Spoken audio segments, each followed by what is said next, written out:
Welcome to our final High Noon Friday podcast. I'm Jen Morello, and today I'm here with Susan and Carl. Hello, we're very excited to be here. Yes, we are. This is Susan speaking. I am a film and video arts major at Fredonia. This is Carl. You know me. I was on the first episode. I'm a video production major. Yeah. So, today we're going to be talking about experimental film and narrative film and the differences between them. My first question is, what got you into film and video production? Okay, Carl, you go first. Me go first? Yes. Okay. I don't know. I just kind of started with it in high school, and then I kind of fell in love with the TV side of video production. I still like movies, but I just don't want to go into movies, I think. Yeah, and so I took a career aptitude test in 9th grade, and it told me I should be a cinematographer. So I went from there. I never had made a movie before I came to college. I never even used a professional DSLR. So I got here not knowing what I wanted to do, but I decided for film and video arts, which is the experimental side of films that we do here at Fredonia. Didn't know what I was getting myself into, but I ended up sticking with it because I've enjoyed it so far, and it has helped me grow as an artist. Why did you choose experimental film over narrative film? So when I was looking at the majors that Fredonia had to offer, I saw film and video arts or video production, and to me, video production sounded like more like TV news and broadcast, like not like what I wanted to do. I wanted to make my own movies. So I went for film and video arts, not knowing that it was experimental. I thought I'd still be learning narrative film. And at that time, I didn't even know what experimental film was. So it was all very blindsiding when I came in to Fredonia. But Professor Phil Hastings had a very good chat with me and explained to me that this was not going to be I wouldn't be learning anything differently than the narrative students would. I'd just be learning how to put out a different product. So, Carl, why did you choose TV, like production, like news and that kind of stuff, over narrative? I don't dislike narrative. I just don't like personally being on set and having to do the same thing over and over and over. So I like fresh, like new things. I like fresh new things. And I like the pressure of live TV of you have one chance to get it right and one chance only, and if you stumble you gotta just recover and do it. So that's where I'm more attracted to TV over film.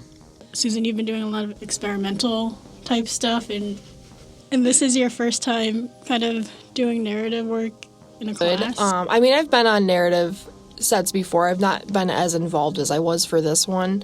But I really enjoy it because I've been working on my capstone film and being on a set more than I usually am when I'm making films. Like when I'm usually making my films for class, I go out and shoot by myself. I don't usually have an actor. And, so being on a set and having that rigidity, is that a word? That rigid structure of everyone has a job and we're going to do this and this and this. In sequential order. I've enjoyed that. So, Carl, have you seen any experimental type films? Like, what are your thoughts on those? Okay, Susan and I actually have discussed this before, and I think we've both helped each other kind of come to a mutual understanding. I think I'd say, yeah. But we still have our polite differences of opinion. But yes, I don't actively watch that many experimental films. The one that I know Susan likes a lot that I have seen is what's the one? The Days of the Afternoon summer thing with the mirror faces? Oh, Meshes of the Afternoon. Meshes of the Afternoon, yes. It's called. Yes, I have seen Meshes of the Afternoon. It's cool, but I just remember thinking when I watched it, what does this mean? Why does everyone treat this as some great prophetic piece? Yeah, well, the things with experimental film, I feel like it's more, I don't know, artistic in a way. I don't know. Yeah, putting together shots in a way that makes sense to the editor or the filmmaker themselves is a way to express ideas in in time-based media. It's just another medium of expression for art. So yeah, because like I remember we went to that gallery in Buffalo.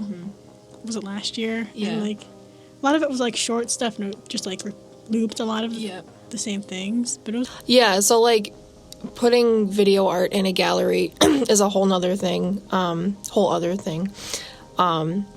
When you're incorporating video with sculpture or like as an installation in a gallery, that becomes a whole separate realm of film, and that is really interesting as well.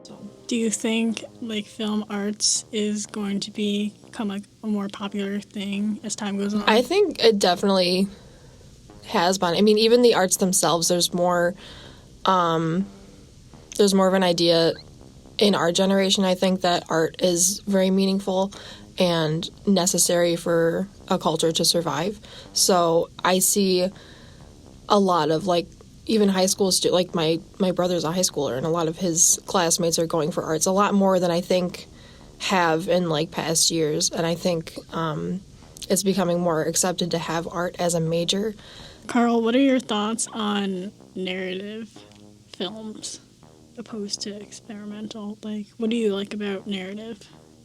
My thing with experimental films is that it seems like the more ambiguous something becomes, the more ambiguous a film becomes, the better it's received, the better reviews it gets. People just love it more. Which, yes, I appreciate art and things being artistic, but for me personally, there has to be a reason for it. It can't just be just random ambiguity, and just that to me to me, ambiguity doesn't mean it's high art. I like to see a story. I like to see some kind of structure, something moving forward, something to follow. Otherwise, it's just a collection of random shots, and why? Yeah. Susan, do you have anything to go off on that? So when you say, I like that you use the word or the phrase like collection of shots, because it's exactly what I think of when I'm editing an experimental film, is like I'm collaging shots together, and that is how I'm expressing my idea.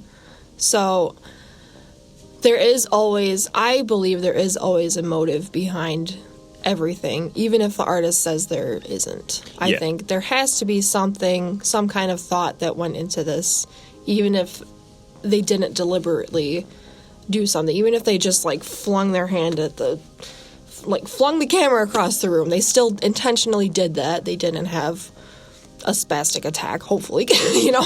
That's, I mean, we've talked about this before, but that's what frankly drives me insane, is when people just do whatever, and then they're like, there doesn't have to be a meaning behind it. It's just art for art's sake. Right.